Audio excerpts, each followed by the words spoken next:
Thank you. Well, it's great to follow on from Surya. We actually met about 5 years ago at Stanford, and so it's great to see Surya again, and a great presentation. Thank you. And good to see that squiggle on the wall, the design squiggle, which we've got a huge life-size version on our wall at ThinkPlace, because I think it really tells the story of design thinking. Now, I assume this is the clicker. Looks like it works. So I received an email recently from one of my team members, and it said, what would you do when the government social health insurance scheme is almost invariably disliked by the public, yet it's full of internal pride and blissful ignorance? Some of the public hospitals administering health care to the masses are running medication cartels and fraught with a culture of bribery and corruption. There's a culture of entitlement amongst people where they don't want to pay much for a service they feel ought to be free. And the average person's income so unpredictable and irregular that they're unable to pay a static, regular, monthly lump sum fee, yet the legislated penalty for defaulting is 5 times their monthly contribution, so they can't get back into the system. So that's not from one of the team members in Sydney. It's not about the New South Wales government, just in case you were thinking.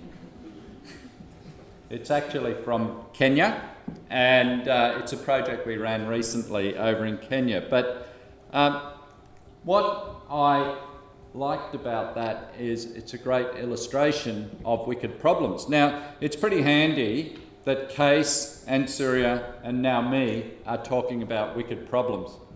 I actually resisted using the term for many years. I'm sort of a very slow adopter with new language, and I sort of resist it. But it seems to be such an apt term, I've found myself using it now. It actually stems from, I believe, even pre-1967, when someone by the name of Churchman came up and sort of popularised the term, but the term's been there a long time. But I think our problems are becoming, or our challenges are becoming wickeder, and hence the volume and the scale of these challenges are very, very pertinent. So a wicked problem, they're really tricky to solve. It's incomplete, contradictory, changing requirements, difficult to recognise, and there's a whole lot of interdependencies that can create other problems. And I think we see that in the sorts of challenges we work in. So we have these problems because these wicked problems, we're working in complex systems. And a complex system has a whole lot of individual agents. So the systems you're working in government or in NGOs, you've got a whole lot of people that can work quite separately, making individual choices. So if you take something like traffic, none of the drivers are working to a set of rules, but everybody who chooses to drive up Harris Street this morning is an independent agent. They've made that choice. They're not there under force or direction. They're choosing to drive up Harris Street. They're individual agents. But there are relationships between the drivers that drive up Harris Street. It's an adaptive system. We see different patterns in Harris Street depending on the time of day, the day of the week that you go up there. They receive inputs and interactions from the broader environment. We've got traffic lights, you've got buildings each side, you've got other cars. Their network, though, some common rules, context, background. So the traffic tends to flow in one direction up Harris Street, and if somebody tried to go the other way, the system would behave in a very different way. There's autonomy of the relationships, there's different influence across the system, and there's partial information across the system. So what we see in complex systems, these are the sorts of features that we expect to see. So when you're designing in these types of systems, I often say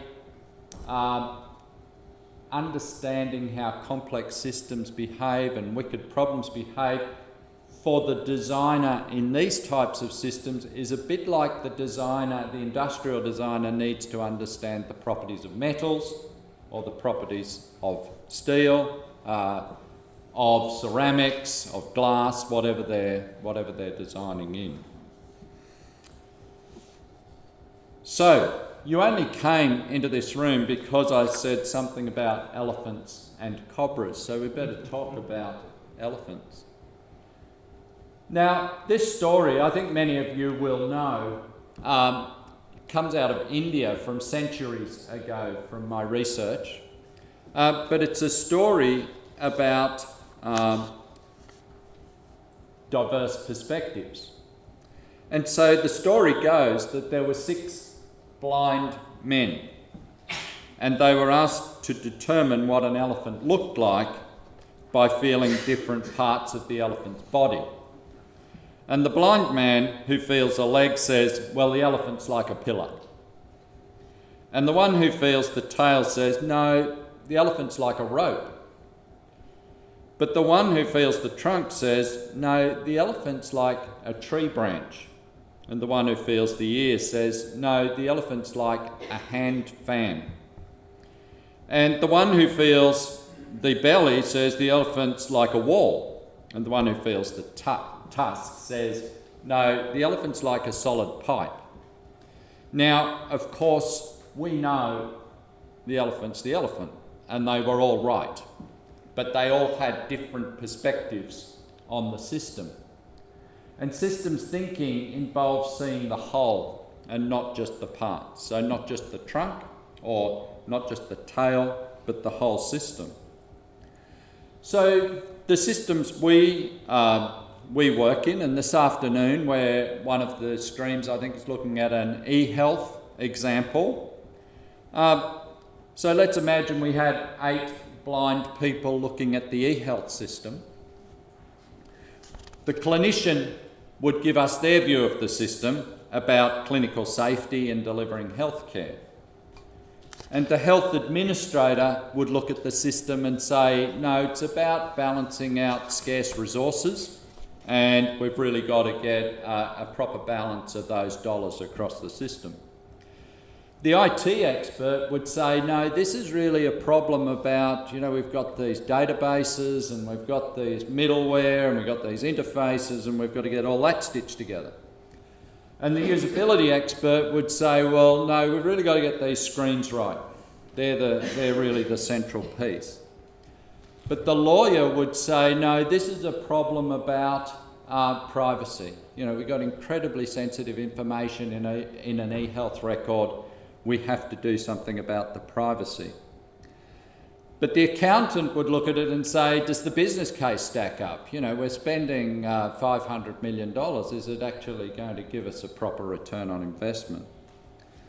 The politician will look at the system and say, is this really what the community wants? Is this going to help our chances of re-election? Is this driven by community need? And of course, I've left the patient perspective till last because that's what we normally do. And so the patient might have a different view again about how they share their health record details across the system. Now, none of them are wrong. They're all right. They're all correct. And this importance of getting a multiplicity of views, multi-dimensional challenges is exactly what we need to do when we're designing in these complex systems. In 12 days' time, it'll be the 22nd of November 2015.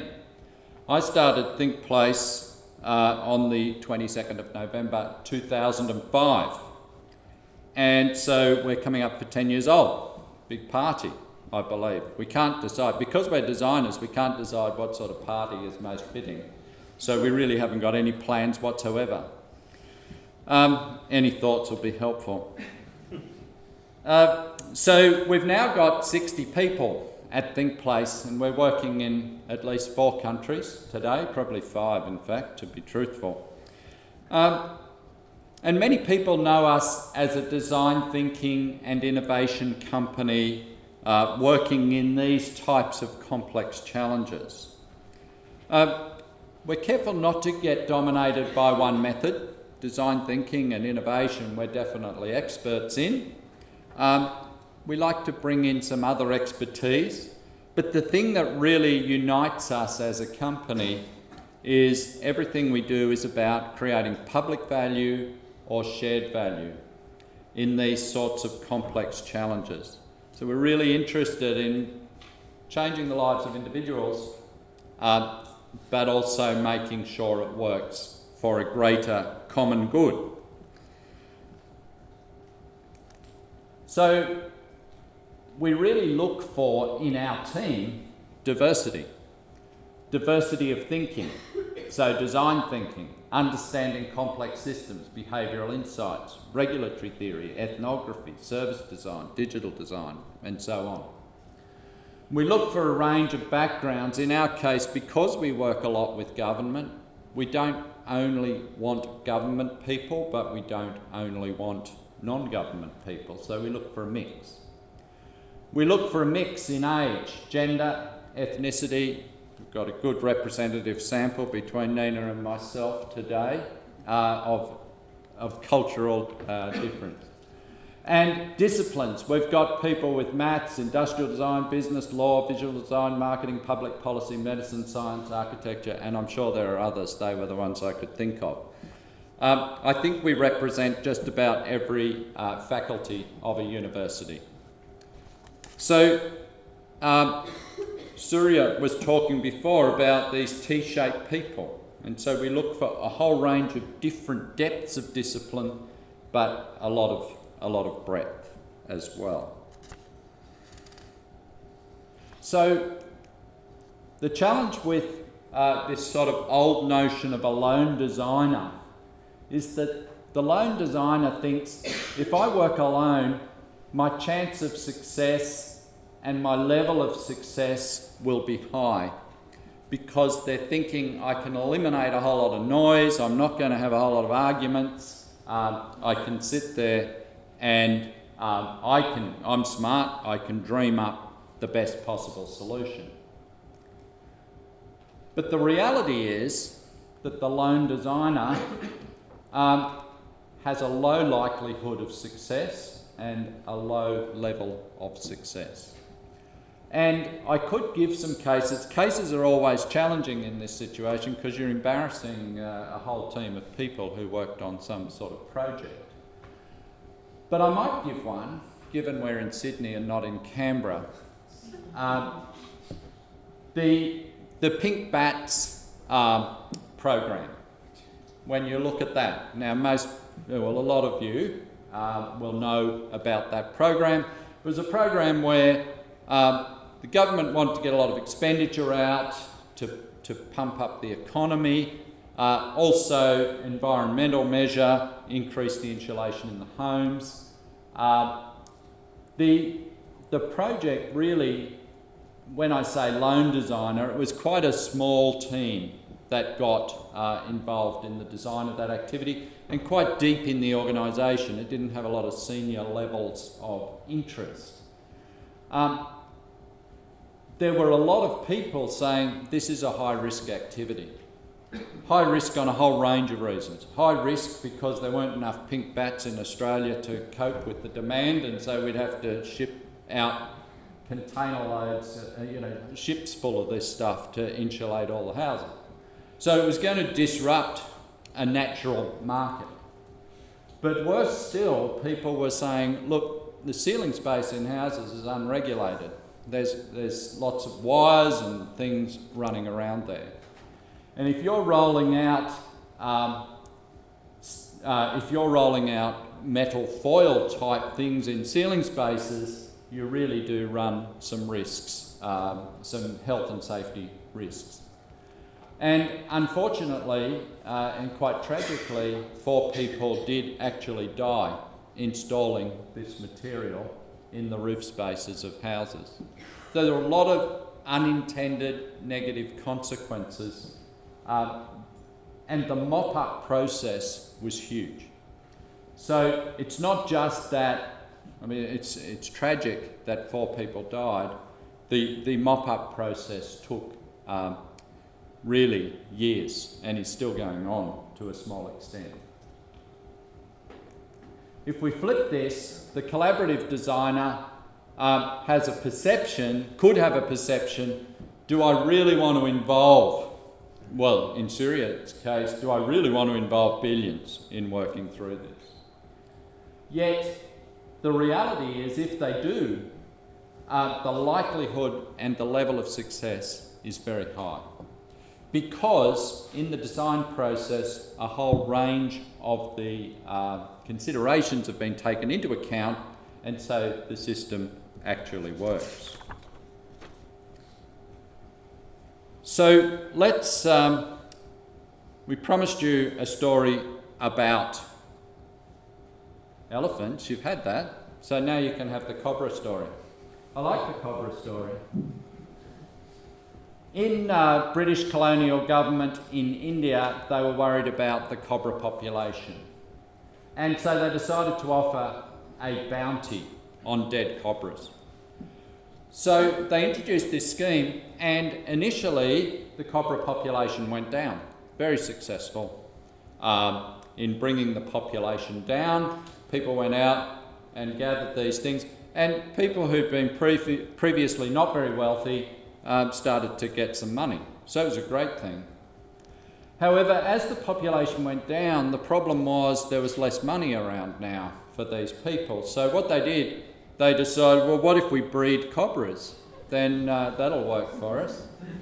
So they were pretty enterprising and started their breeding operation and started selling these to get the bounty.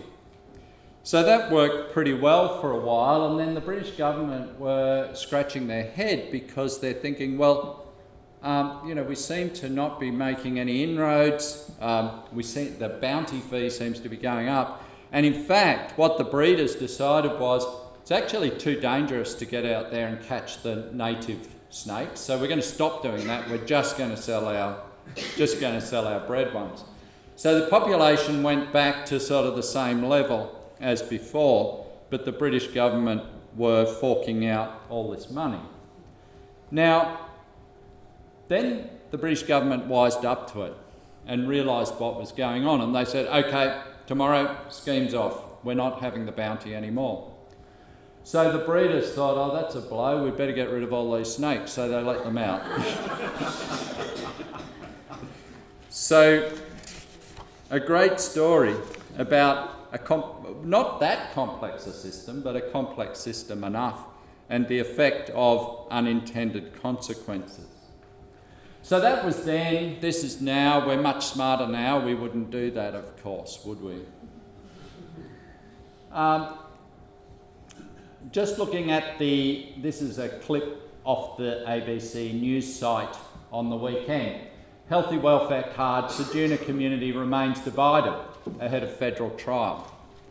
And so when you read through that article, and I probably haven't given you the whole article because I wasn't sure how small that was going to appear on the screen, but there's a whole lot of different points of view.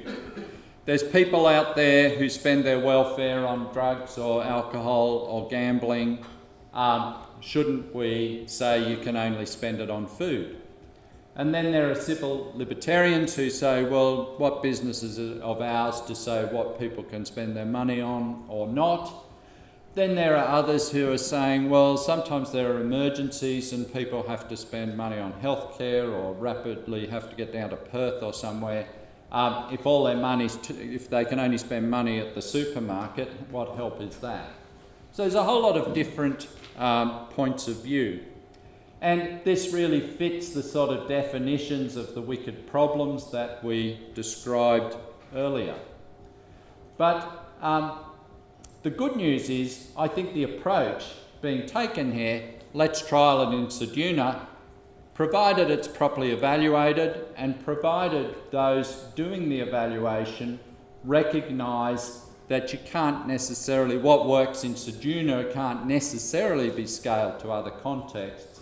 It's probably a good news that it's starting off small, examining it in one town, one city, and take it from there. Now, you came to hear about elephants and cobras. You get a bonus animal, the frog. This fellow Alistair Mant wrote some time ago about frogs and bicycles and the difference.